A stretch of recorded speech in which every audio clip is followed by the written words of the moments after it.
Pemerintah Kabupaten Tanah Toraja akan memindahkan permukiman warga yang terkena longsor ke lokasi yang lebih aman. Hal ini dilakukan lantaran kondisi tanah rawan longsor dan juga rumah warga yang terkena longsor mengalami rusak parah.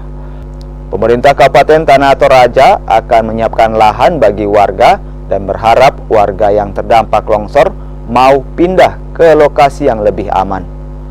Longsor yang terjadi Sabtu pekan lalu di Kabupaten Tanah Toraja ini mengakibatkan 20 korban meninggal dunia. Tapi lokasinya juga kita harapkan tidak jauh dari tempat itu. Jadi dua alternatif yang kita tawarkan. Kalau memang mereka ada tanah di situ, kita akan bantu untuk merelokasi rumahnya. Berapa kakak ini? Yang ada di Palangka ini ada 7. Kemudian di Pengrata itu ada 2. Nah ini ada di beberapa tempat ini, jadi kira-kira sementara ini ada sekitar 20 rumah yang akan kita relokasi dari dampak-dampak tanah longsor sejak dari bulan Januari ini.